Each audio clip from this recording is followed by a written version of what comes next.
Today, we're about to embark on a journey unlike any other. We're going to dive into the mystery surrounding Mr. Culinary, a man unlike anyone you or I might know. He comes from a different reality altogether, a place where gifts are used as a form of currency. In his world, everything, from meals to haircuts, is paid for using gifts instead of money. Strange, right?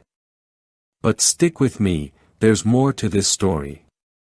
Mr. Culinary isn't your typical person. Ever since he was a child, he struggled with his memory, forgetting details about his own life, sometimes even losing entire memories, no matter how important they were.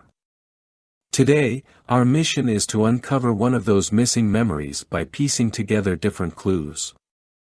We're going to take you back to a time in Mr. Culinary's life when he was a middle-aged man, facing a difficult period.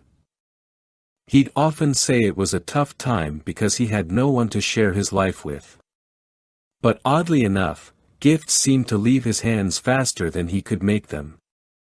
He was living a simple life, no friends, no family around to exchange gifts with. He was confused, even a little frustrated. First, it was his couch that disappeared. Then, a painting. What happened? Was it a break-in? Maybe. Or was it his overly friendly neighbor, the one who kept borrowing things? But that couldn't be it, could it? She shouldn't have access to his apartment at all. Here's where I'd like to introduce a theory that might just challenge what we think we know. Mr. Culinary didn't just end up in that apartment by chance. He moved there because of a college friend, someone who was willing to help him out with his struggles. What if that friend gave the neighbor a spare key in case of emergencies? It makes sense, these two went to college together, so the friend would have known about Mr. Culinary's memory issues. But we don't know for sure. Then, of course, there's the fact that Mr. Culinary didn't really have many friends. He preferred being alone, and that suited him just fine. This contradicts the theory that his friend would have given someone access to his apartment.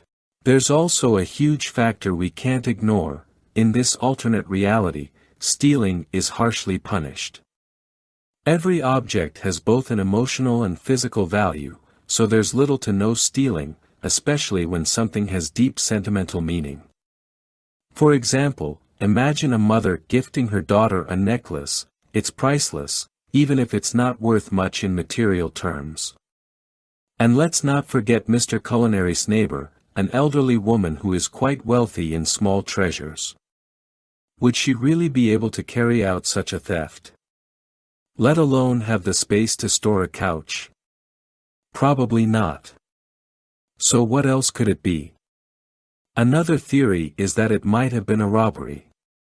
But here's the thing, motion detection cameras showed no movement, and there was no sign of forced entry.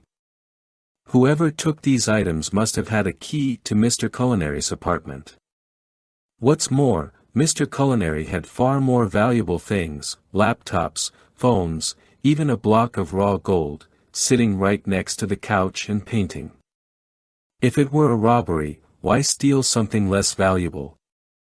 The person who took these items had to have known Mr. Culinary's memory issues. This wasn't just a random act of theft, it was personal. It's starting to look like someone close to him may have taken only the things they knew he wouldn't miss or remember. Maybe they didn't want to be a complete monster, knowing him personally. So, this rules out a random thief or someone desperate for money. There's a strong possibility it was Mr. Culinary's friend who did this. The friend would have had both the key and the knowledge of Mr. Culinary's condition, making them the prime suspect. But why? Why would someone do this to someone they knew and cared for? We still don't have the full answer. The friend was nowhere to be seen during those hours, he wasn't at work or with family. Here's where things get even more intriguing. This happened during the weekdays, when most people are at work 9 to 5. So why would this friend, who also works, need to do something like this? Could it be pressure, maybe financial strain? What if this friend was struggling with debt, loans from college or something else, and saw this as the only way out? Maybe the plan was to take something Mr. Culinary wouldn't miss and return it when things settled down, using gifts to make up for what was taken. We still don't know if Mr. Culinary ever got those items back. But one thing's for sure, the four-letter word loan holds a lot more meaning than you might think. At first glance, it might seem irrelevant to the story, but there's a twist. It has a connection, one that ties into Mr. Culinary's own experiences. What could it be? You'll find out next week, when we dive deeper into what the word loan really means in this story. Until then, make sure to like this video if you're enjoying this kind of content and want to see more. And don't forget to subscribe for the next part of the mystery. If you're looking for the perfect gift for someone special, head over to culinarycrafthub.com, where we make finding the right gift simple and stress-free. Stay tuned for next week, things are about to get even more interesting.